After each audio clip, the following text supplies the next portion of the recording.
हृदय की गहराई से धन्यवाद।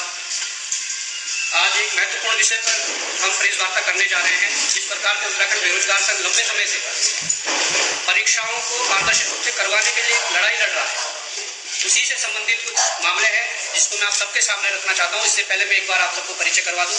हमारे साथ श्री हरिओम भट्ट जी है, बेरोजगार संघ से हमारे, नितिन दत्त जी है, मसूरी से हैं, राम कटवाल जी है, कोटद्वार से हैं, हमारे बीच कुलदीप सिंह जी हैं, गुड़गांव से हैं, हमारे बीच जितेंद्र त्यानी जी हैं, हमारे बीच मोहन पेंतुरा जी हैं मसूरी से, और रमेश चौहान जी हैं चक्राता से। मैं बात को शुरू कर रहा हूँ। बात यह है कि हम लंबे समय से उत्तराखंड के बेरोजगारों के लिए, यहाँ की उत्तराखंड वासियों के लिए जो परीक्षाओं में पारदर्शी व्यवस्था है, पारदर्शी जो सिस्टम है, उसको प्रदेश के भीतर स्थापित करना चाहते हैं, जिसमें कि कई हद तक हमने जो लड़ाइयाँ लड़ी उसमें कई हद तक हमें जीत भी मिली है, और अभी बहुत कुछ उसमें जो लड़ाइयाँ लड़नी हो बाकी है। अब मैं शुरुआत करना चाहूँगा कि हाल ही में जो पटवारी का पेपर हुआ था, उसके बाद जो कनिष्ठ सहायक का पेपर हुआ था, उसमें जो चीजें निकल कर आई थी, जो सील तोड़ने वाली जो चीजें थी, प्रदेश के बेरोजगारों ने, प्रदेश के नौजवानों ने, प्रदेश के जो अभ्यर्थी थे, उनके पास जब परीक्षा जो सेट गई, उसमें कई जगह जो सील टूटने वाला जो प्रकरण था, वो प्रकरण बड़ा गंभीर प्रकरण था। सरकार ने शायद अपनी छवि उनकी धूमिल ना हो इसलिए मामलों को दबाया है। जो पहला प्रकरण हमें जेलों के अंदर जो डाला गया, उसके बाद पटवारी का पेपर करवाया गया। उत्तरकाशी में जो पहला प्रकरण सामने आया था, गोपेश्वर में प्रकरण सामने आया था, उत्तरकाशी का जो प्रकरण था, उस प्रकरण में जो चीजें हुई थी, उसमें जैसे 2 सीलें पेपर में लगती है, 2 सीलें लगी हुई थी, और 2 सीलें जो लगी हुई थी वो सीलें टूटी हुई भी थी। उसके अतिरिक्त पेपर को बंद करने के लिए तीसरी सील का प्रयोग किया गया था, जो कि खैर हमारे फोन में भी है, पर ये जो कनिष्ठ सहायक का पेपर है, सेम यहाँ पर वो दोहराया गया उन चीजों को। वो इसलिए दोहराया गया कि जो ये सीलें हैं, मैं थोड़ा कहूंगा कि अगर कोई जो वीडियो बना रहे हो थोड़ा जूम करके देख ले। जो इसके अंदर जो सील लगी हुई है, ये पहले से जो सील लगी हुई थी, ये जो ओरिजिनल सील होती है पेपर की, जिसका थोड़ा नीला भी ब्लू अंदर से दिख रहा है, ये सीलें पहले लगी हुई थी। ऐसा ही मामला ये कनिष्ठ का है, इसमें जो अंदर की सीलें लगी हुई है, वो मामला तो है कि सीलें लगी हुई, परंतु अब हम ये आरोप लगा रहे हैं आयोग पर भी और सरकार पर भी कि ट्रांसपोर्ट के दौरान जो घटनाएं होती है, ट्रांसपोर्ट के दौरान दोनों सीलें तोड़ी गई और इसके ऊपर पेपर बंद करने के लिए अतिरिक्त सीलें लगाई गई। ये हम हवा में बात नहीं कर रहे हैं, इस पर हम अभी आपके सामने साक्ष्य रखने वाले हैं। ये सब हम रखने वाले हैं कि चीजें कैसे होती है। ये मैंने उत्तराखंड के दोनों पेपर बता दिए कि जो आंदोलन के बाद हमें जेलों के अंदर रखने के बाद, हमें सशर्त जमानत देने के बाद जबरदस्ती करवाई गई। और मैं ये भी थोड़ा इशारा कर देना चाहता हूं कि जो दिल्ली के लिए अटैची जाती है ना मोटे पैसों की, उस अटैची में पैसे कहां से गए, उसकी रिकवरी इन परीक्षाओं से करवाई जा रही है। ये मैं आपको बताना चाह रहा हूं।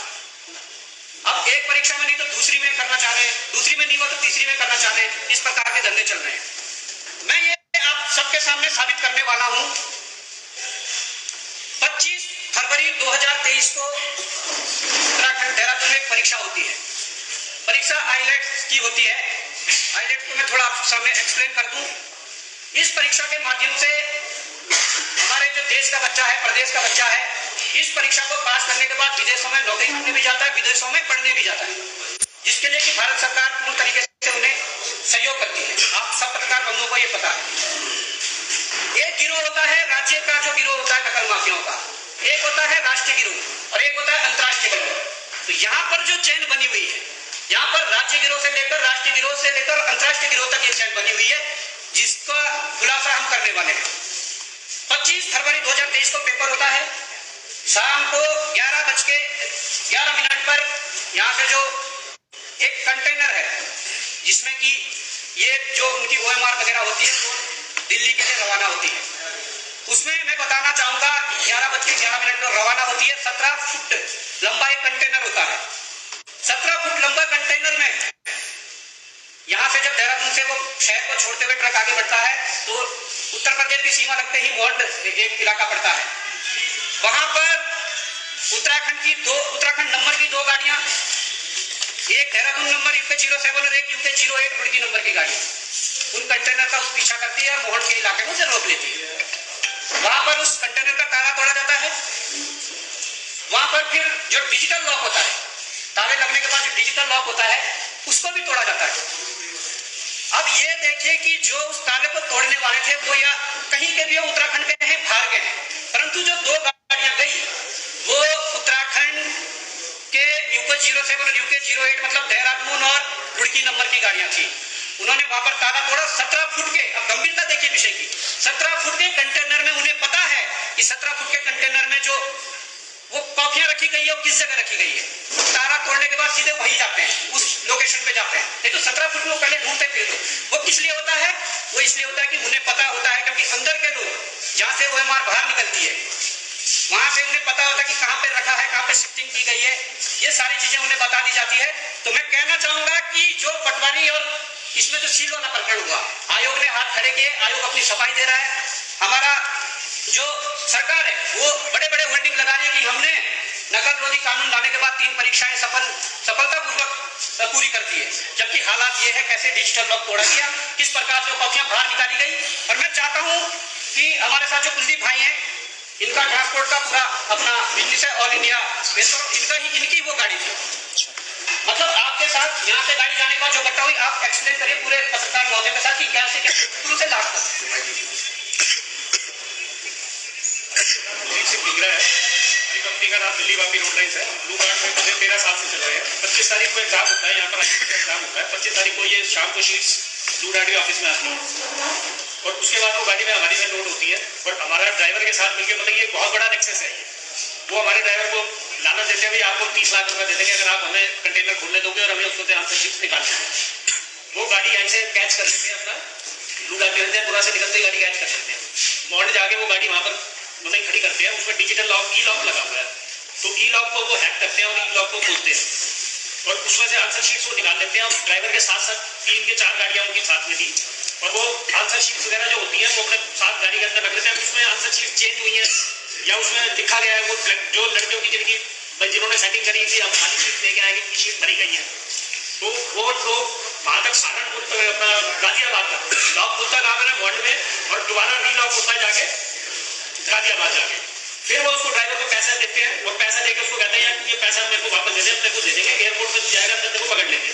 तू एयरपोर्ट गाड़ी खाली करके वापस आना, एयरपोर्ट तक जाती है गाड़ी और वो बाहर आता है तो वो कहते बाहर आएगा तो उसको पैसा हम दे देंगे, लेकिन उसको बाहर पैसा नहीं मिलता।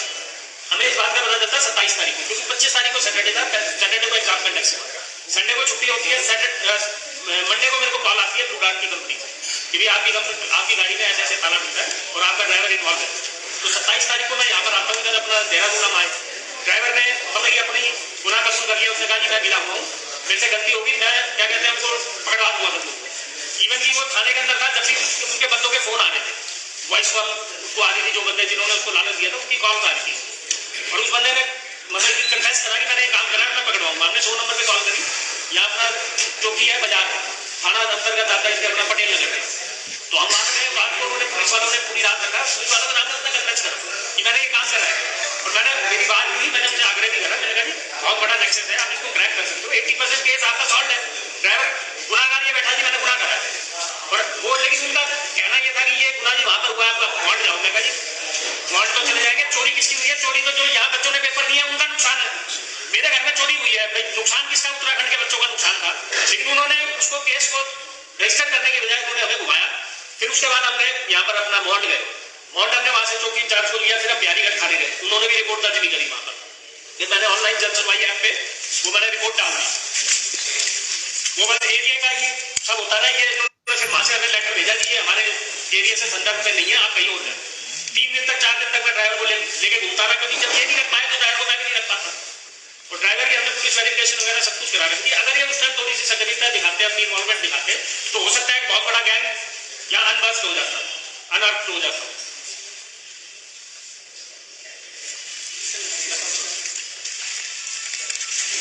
मैं कहता हूं कि जो पुलिस प्रशासन की जो यहाँ पर जो कार्रवाई थी वो देहरादून पुलिस को करनी चाहिए थी, परंतु मुझे ये शंका हो रही है कि जब उस ड्राइवर को 12 बजे गिरफ्तार 27 तारीख को कर लिया था तो रात भर उसे थाने में रखेगा, परंतु 28 तारीख को 2 बजे उसे छोड़ दिया जाता है। मुझे ये शंका है कि ये इतना बड़ा गिरोह है, कि निश्चित रूप से वहां जो चौकी वाले हैं, थाने वाले हैं, उन्होंने ऊपर फोन किया होगा कि ऐसा मामला है। और ये मैं लगातार ये बात बता रहा हूँ कि उत्तराखंड में जो बाहरी जो है, पंजाब हरियाणा से लेकर जो इसमें जो गिरोह चला रहे हैं, वो इन्वॉल्वमेंट इसमें होंगे। और उन्होंने मामले को रफा दफा करने के चक्कर में ड्राइवर को भी छोड़ दिया। और ये ट्रांजेक्शन है 5,000 रुपए की जो गाड़ियां गई थी, 5,000 उन लोगों ने नगद ड्राइवर को 5,000 लालच के लिए दे दिए थे। बाकी 30 लाख रुपए की डील हुई थी कि 30 लाख रुपए उसे देने। कुछ उसको पैसे भी है ना, बैग में उसको दिए गए, उसको दिखाया गया, उसको लालच दिया गया, ये बंदे को पैसा दे दिया, लेकिन आगे जाके उसको पैसा वापस ले लिया।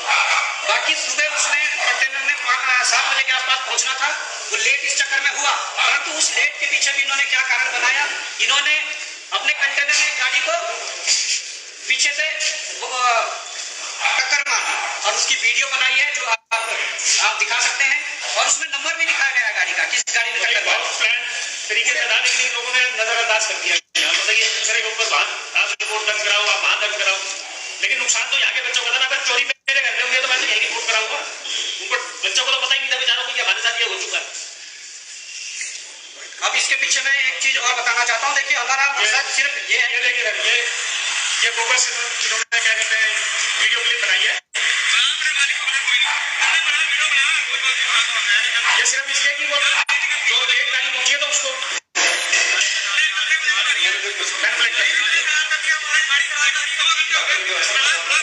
ये इनने बनाई थी गाजियाबाद भाई के पास, क्योंकि ऑब्वियसली क्या है कि जहां तक है ना, जो बच्चे जिन्होंने पैसा देके काम ये करवाया सर, सीसीटीवी भी नहीं, तो इसमें एक चीज वीडियो 08 नंबर की गाड़ी, वो पूरा नंबर भी क्या जानकारी में आता है? बिल्कुल सर, बिल्कुल आया है, नंबर भी दिया, फोन नंबर भी दिया, नंबर आप एक बार खुलासा कर दें। पुलिस वालों को भी दिया, मेरे पास इस टाइम तो नहीं होगा। ये प्राइवेट थी कि मतलब किसी की अपनी गाड़ी थी कि किसी की प्राइवेट टैक्सी थी? सर ये तो वो अगर वो विवेचना करते, इसको मतलब की कार्रवाई करते तो नंबर बता दीजिए बस। और एक वो भी पॉइंट इसमें जो ट्रांजैक्शन 5,000 की हुई है, उनका अकाउंट नंबर कहीं तो मैं ये कह रहा हूँ कि 90% केस सॉल्व था। अगर पुलिस थोड़ा भी अपनी सक्रियता दिखाती और थोड़ा भी मतलब सक्रियता दिखाती तो उसके बाद भी फोन हम राज्य गिरोह से लेकर राष्ट्रीय गिरोह से लेकर अंतर्राष्ट्रीय गिरोह तक ये कड़ी तोड़ सकते हैं। वर्तमान में वो ड्राइवर अपने घर चला गया, क्योंकि ये 27 तारीख का वाक्य है। तो उसका होना पीछे 2 दिन उसने बंद कर दिया था, तो कल मैंने उसे कॉल करी थी। अब वो डर के मारे आ नहीं रहा है, क्योंकि देखो ना, एक बार वो चोर कह रहा मैंने चोरी करी है, पुलिस वाले कह रहे हैं हम पकड़ेंगे। कौन से थाने में बैठा, पटेल नगर में बैठा कर रिपोर्ट ही नहीं दर्ज करी ना, हमने तो सिर्फ 100 नंबर से कॉल करी थी। लगातार लंबे समय से इस बात को नकार रहे हैं कि यहाँ पर जो सील वाला प्रकरण, जो बच्चे आवाज उठा रहे हैं, उनकी आवाज बंद करने के लिए आपने नकल रोधी कानून तो ले आए, परंतु जो घटनाएं बार बार हो रही है, उस घटना का फुल प्रूफ आप देख सकते हैं कि 25 फरवरी 2023 को आइलेट्स के लिए जो पेपर देहरादून में हुआ, उन पेपरों की OMR ले जाते हुए रास्ते में जो घटना हुई, कंटेनर का लॉक तोड़ा गया, कंटेनर में डिजिटल लॉक तोड़ा गया, फिर रास्ते में जाते जाते मोहंड में लॉक तोड़ के गाजियाबाद में उसको फिट किया गया, रिफिट किया गया। तो आप इसको नकार नहीं सकते कि ये परीक्षाओं में जो गड़बड़ियां हो रही है, जो सीलें टूट रही है। मैं बयान देख रहा था उत्तरकाशी के एक पुलिस अधिकारी का, जिन्होंने कहा था कि रोडें खराब है, गड्ढों में आकर ये सील टूट जाती है। ये बिल्कुल भी, मैं कहना चाहता हूं कि सील तोड़ना, जो ये पेपरों में सील लगी होती है, वो इतनी आसानी से नहीं टूटती है, ये प्री प्लान करके तोड़ी जाती है। और इसमें एक तो आयोग को पता होता है, या एग्जाम सेंटर जहां पे एग्जाम होते हैं उन्हें पता होता है कि पेपर कब किस गाड़ी में कहां जाने हैं। इसमें जो ये गिरोह मिला हुआ है, ये परीक्षा केंद्रों से लेकर और अपना आयोग तक, या जो संस्था पेपर को करवा रही है, वो पूरे मिले हुए होते हैं। इस गिरोह को, कड़ी को आसानी से पकड़ा जा सकता था। 80 से 90% केस पूरा सॉल्व है। इसमें जो ट्रांजैक्शन ड्राइवर को लालच में जो 5,000 रुपए दिए गए और 30,000 रुपए का उनको लालच दिया गया, 30 लाख रुपए का जो लालच दिया गया था, ये बताता है। और पुलिस की कार्यशैली पर यहाँ पर प्रश्न चिन्ह खड़े होते हैं। जब आपके पास 80 से 90% केस सॉल्व था, तो आप एक बड़े गिरोह को, जो राज्य में चल रहा है, जो देश में चल रहा है, जो अंतर्राष्ट्रीय लेवल पर जो चल रहा है, जो वहां से इन चीजों को हैंडल कर रहे हैं, उस गिरोह की कड़ी को पकड़ सकते थे, उस गिरोह के कड़ी को तोड़ सकते थे। परंतु पुलिस ने अपनी निष्क्रियता दिखाई। मुझे यह शंका है कि इसमें बड़े लोगों का हाथ है, जहां पर पुलिस ने ड्राइवर को 12 घंटे से अधिक, एक जो ड्राइवर है जो दोषी था इसमें, उसे अपने पास रखा, परंतु बाद में उसे छोड़ दिया गया। किस आधार पर छोड़ा है, ये बड़ा प्रश्न चिन्ह खड़ा होता है। और मैं बताना चाहूंगा कि पटवारी कनिष्ठ सहायक में जो डबल जो पहले वाले सील जो तोड़ी गई थी उसके बाद पेपर बंद करने के लिए अलग से सील लगाई गई थी, वो भी इसी प्रकार से काम रास्ते में ट्रांसपोर्ट के दौरान हुआ होगा। और मैं यही कहना चाहता हूं कि सरकार और आयोग को यह गंभीरता से लेना चाहिए। और साथ में जो ये प्रकरण हुआ है, पहले पटेल नगर चौकी और थाने में जो शिकायत हुई थी, उन्होंने मामले को घुमाया, उसके बाद उत्तर प्रदेश पुलिस पर प्रश्न चिन्ह खड़े होते हैं कि जब मोहंड में ये प्रक्रिया हो गई थी, उन्होंने उस चीज को नेगलेक्ट किया और कहा कि हमारे क्षेत्राधिकार में नहीं है, जबकि मोहंड में घटना हुई थी। उसके बाद जो जन सुनवाई जो ऐप है उत्तर प्रदेश सरकार का, योगी आदित्यनाथ जी वहां के सीएम है, उनकी जन सुनवाई के लिए वहां पर भी ऑनलाइन जो प्रक्रिया चलती है शिकायत की, ये पूरी प्रक्रिया चलाई गई, परंतु वहां से भी निराशा हाथ लगी। अब मुझे नहीं लगता कि कितना बड़ा गिरोह है कि बड़े बड़े हमारे मंत्री या मुख्यमंत्री उत्तराखंड, मुख्यमंत्री उत्तर प्रदेश अपने हाथ पीछे खींच रहे हैं। कितने बड़े लोग, कितना बड़ा नेक्सस ये है, इसको तोड़ने के लिए जिम्मेदारी बनती है हम सब नागरिकों की, पर उससे बड़ी जिम्मेदारी बनती है यहाँ के सरकारों की, वो चाहे सरकार उत्तराखंड सरकार हो, उत्तर प्रदेश सरकार हो या भारत सरकार हो। ये बड़ा गंभीर विषय है, क्योंकि यहाँ पर सीधे हमारे जो संबंध है वो सीधे विदेशों से और पूरे भारत देश से, उनके संबंधों में कुछ भी चीजें अड़चने ऐसी आ सकती है अगर इस प्रकार के गिरोह लगातार काम करते हैं। रिसेंटली अभी हुआ है कि 700 बच्चों ने वहां पर कनाडा के अंदर अपना पीआर के लिए अप्लाई करा था, लेकिन जब उनके पेपर चेक करे गए तो वो बोगस पाए गए हैं। वो 700 के 700 बच्चे उन्होंने दोबारा वापसी। एक सवाल आपसे ये है हाँ जी, कि जो आप बता रहे हैं कि जो ड्राइवर आपका था, आप पूरा जो घटनाक्रम हुआ था, ड्राइवर के द्वारा आपको कब बताया गया था कितनी तारीख घटना, और ड्राइवर ये 25 तारीख को यहाँ पर एग्जाम होता है और शाम को पेपर डिस्पैच होते हैं हमारी गाड़ी में, और 27 तारीख को मेरे को कंपनी से फोन आता है जी आपका ई लॉक टेम्पर किया गया, क्योंकि ई लॉक जो होता है पीछे लगा होता है, वो जैसे ही टेम्पर होता है टूटता है उसी टाइम अलर्ट आ जाता है। वो उन्होंने बताया कि हमें अलर्ट आया कि 26 तारीख को मतलब कि 12 बजे तक, 12:15 बजे तक गाड़ी यहाँ पर मोहंड खड़ी रही है। फिर हम यहाँ पर 27 तारीख को हमें पता चला, तो 27 तारीख को हम देहरादून आए यहाँ पर। तो ड्राइवर को हमने कहा तू सच बता देगा तो हम तेरे को कुछ नहीं कहेंगे। तो उसने कहा कि मैं इसमें इन्वॉल्व हूँ, ये ताला खोलने में मैंने मदद करी थी, मुझे 30 लाख रुपए का लालच दिया गया था और मैं अपनी पूरी कोशिश करूंगा कि इनको ट्रैप कराने में पूरी कोशिश करूंगा। और हम वहां पर बैठे थे, उस बंदे का फोन भी आया, जिस बंदे ने मतलब इसको लालच दिया, जिन बंदों ने काम करा है, उसका फोन भी आया, उसकी रिकॉर्डिंग भी है हमारे पास। मतलब वो बंदा फोन कर रहा है, क्योंकि वॉइस कॉल जो होती है मेरे ख्याल से वो शायद रिकॉर्ड नहीं हो पाती, लेकिन हमने तो ड्राइवर ने आपको ये बताया था, स्पष्ट किया था ड्राइवर ने कौन लोग थे या क्या थे, थाने की अगर हम बात करें थाने में बयान दर्ज। हाँ जी, उसने बताया सारा कि कौन विक्की नाम का एक लड़का था उसमें इन्वॉल्व, और अपना ये कारें थी 2-3, जिसमें से एक नंबर है UK07DW2102, चौकी इंचार्ज थे ओम प्रकाश जी, उन्होंने उस पर चेक भी करा था, परिवहन पे या जो भी इनकी ऐप है उसके ऊपर उन्होंने चेक करा था। एक गाड़ी यहाँ देहरादून नंबर की थी। अब ये बाद में पता चलता कि वो गाड़ी में चोरी कुछ नहीं थी, हो सकता है कि गाड़ी जेन्युइन भी हो। अगर वर्तमान में ड्राइवर अपने घर बैठा हुआ है, छुप के फोन उसका ऑन है, वो इजीली ट्रैक हो सकता है, कोई ऐसी दिक्कत वाली, क्योंकि हमने पुलिस वेरिफिकेशन करा रखी है। हमने उसके दिल्ली तक जहाँ वो कमरे में रह रहा था, हमने वहां तक भी सीले उसके कमरे से मिली है। अब मैं 90% केस सॉल्व। अब जरूरी तो नहीं है ना कि ये नेक्सस जो है सिर्फ इसे आईलेट के एग्जाम से जुड़ा होगी। अगर पकड़ा